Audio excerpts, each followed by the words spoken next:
జిల్లా కలెక్టర్ ఆదేశాలు జారీ చేశారు. దీంతో దిలావర్పూర్ మండల ప్రజలు విజయాన్ని సాధించినట్లు తెలుస్తోంది. ఎథనాల్ ఫ్యాక్టరీ నిర్మాణానికి వ్యతిరేకంగా 2 రోజుల పాటు జరిగిన ఆందోళనలను సద్దుమణిగేలా కృషి చేసినందుకు జిల్లా ఎస్పీ డాక్టర్ జానకి షర్మిలకు గ్రామస్తులు ఘన స్వాగతం పలికి ఆనందం వ్యక్తం చేశారు. ఎవరి మాట నమ్మకండి, అపోహాలకు పోయి మీపైన కేసులు అయ్యే విధంగా ప్రవర్తించొద్దని ఎస్పీ జానకి అన్నారు. నిన్న జరిగిన సంఘటనపై ఎలాంటి కేసులు ఉండవని కూడా స్పష్టం చేశారు.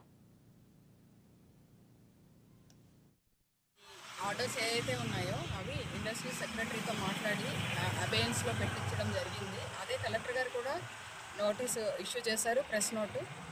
అందరికీ విజ్ఞప్తి ఏంటంటే అపోహలు పెట్టుకోవద్దు, ఎట్లాంటి రూమర్స్ నమ్మొద్దు.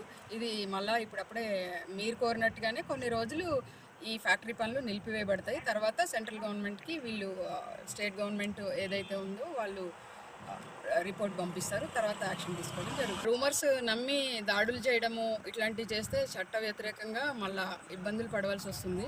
ప్రజలందరికీ విజ్ఞప్తి చేస్తున్నా, ఎట్లాంటి వదంతులు నమ్మొద్దు, అంత మంచి జరుగుతుంది. గవర్నమెంట్ మీ డిమాండ్స్ పట్ల సానుకూలంగా పరిశీలిస్తుంది.